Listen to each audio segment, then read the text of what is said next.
नमस्कार सभी साथियों को और प्यारे बच्चों को शुभ क्लासेस में आप सभी का स्वागत है। आज की वीडियो में हम चर्चा करेंगे द्विगु समास और अव्ययी भाव समास। तो चलिए जानते हैं द्विगु समास क्या है, इसकी परिभाषा। जब समस्त पद में पहला पद संख्यावाची विशेषण हो तथा समस्त पद समूहबोधक हो, वह द्विगु समास कहलाता है। अर्थात द्विगु समास के पहचान हम कैसे करेंगे। इसमें क्या होगा, पहला पद संख्या, यानी कि इसमें संख्याओं का बोध होगा समासिक पद में, और दूसरा पद के समस्त पद में इससे क्या हो जाएगा, समूहबोधक, यानी कि उसमें संख्या होंगी और समूह होने का बोध होगा। जहां पे वहां पे उस समासिक पद में क्या होगा, द्विगु समास उसे हम कहलाएंगे। तो इसकी पहचान है संख्या और समूह। तो एक बार उदाहरण से इसको समझते हैं। चलिए, संख्या और समूह इसमें कैसे हम पहचानेंगे। समस्त पद है, देखो पंचतंत्र, और इसका विग्रह बन जा रहा है 5 तंत्रों का समूह। अर्थात पंचतंत्र में क्या है, पहला पद क्या है, पंच है, और आपको पता है सामासिक शब्द 2 पदों से मिलके बनता है। पहला पद में इसमें पंच है तो ये संख्याओं का बोध करा रहा, और तंत्र, तो इससे एक साथ 2 पदों को मिला के पंचतंत्र बना। तो इससे हमें क्या हो रहा है, एक सामूहिक या समूह का बोध होने का बोध हो रहा। तो इसका विग्रह करके हम इसको समझ सकते हैं 5 तंत्रों का समूह। ऐसी अगला है शताब्दी। शत में माने होता है 100, और संख्या का बोध करा रहा, तो इसका विग्रह करके देखेंगे। चलो, समूह का बोध कराएगा 100 वर्षों का समूह।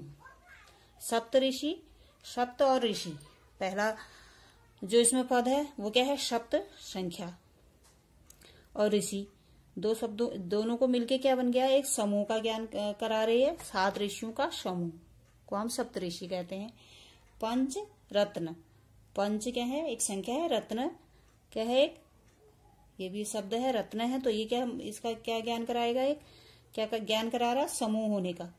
संख्या है और उसके साथ एक समूह का ज्ञान करा रहा, यानी कि 5 रत्नों का समूह।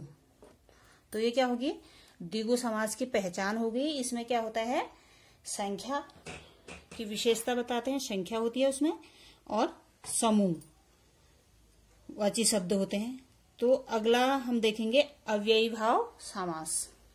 अब अव्ययी भाव समास क्या होता है, इसको हम कैसे पहचानेंगे। चलिए, इसकी परिभाषा और उदाहरण से हम इसको समझने की कोशिश करते हैं। परिभाषा है इसकी, इस समास में पहला पद अव्ययी होता है, इसके योग से समस्त पद भी अव्ययी बन जाता है। समास का पहला पद प्रधान होता है। तो देखिए इसमें क्या है, अब द्विगु समास में आपने पहचाना, उसमें संख्या और समूह से उसको पहचाना। इसको आप पहचानेंगे, इसका पहला पद जो होता है अव्ययी होता है, और अव्ययी होने के साथ साथ तो क्या होता है, प्रधान भी होता है। प्रधान कैसे होता है, देखिए, पहला पद अव्ययी होता है तो वो क्या करता है, दूसरे पद के साथ मिलके जब वो पद जुड़ता है तो वो समस्त पद को क्या बना देता है, अव्ययी बना देता है। तो इसके लिए पहला पद क्या माना जाएगा, उसका प्रधान माना जाएगा। उसने कार्य किया, दूसरे पद को भी अव्ययी बना के अपने साथ जुड़ने के बाद अव्ययी हो गया वो सब पद, तो उसमें पहला पद प्रधान हो जाएगा। ये कैसे होगा, उदाहरण से इसको समझने की कोशिश करते हैं। चलिए, जैसे है समस्त पद क्या है, यथा समय, यथा अव्ययी, पथा समय, शब्द के साथ जुड़ के इसको यथा समय क्या कर दे, अव्ययी समस्त पद बना दिया। तो इसका विग्रह होगा समय के अनुसार। ऐसे यथा शक्ति, शक्ति के अनुसार। ऐसे अगला शब्द देखिए, आजीवन, आ जो है अव्यय शब्द है, और उसके बाद जीवन, एक साथ 2 पद जुड़े तो आजीवन क्या हो गए, समस्त पद क्या बना, ये भी अव्यय हो गया, और जीवन भर इसका विग्रह हो गया। ऐसे प्रतिदिन, हर दिन, इसका विग्रह हो गया। अनजान, और इसमें अव्यय है, और अनजान, अन इसमें क्या है, अव्यय है। जान दूसरा पद है, ये पहला पद हो गया। तो ये दोनों पद जुड़ के क्या हो गया, समस्त पद अव्यय बन गया, और इसका विग्रह हो जाएगा बिना जाने। तो आज की वीडियो में आपने द्विगु समास और अव्ययी भाव समास, इन दोनों को उदाहरण से समझ लिया है। तो आगे की वीडियो आप तक पहुंच सके इसलिए चैनल को सब्सक्राइब कीजिए, वीडियो को लाइक कीजिए और शेयर कीजिए। धन्यवाद।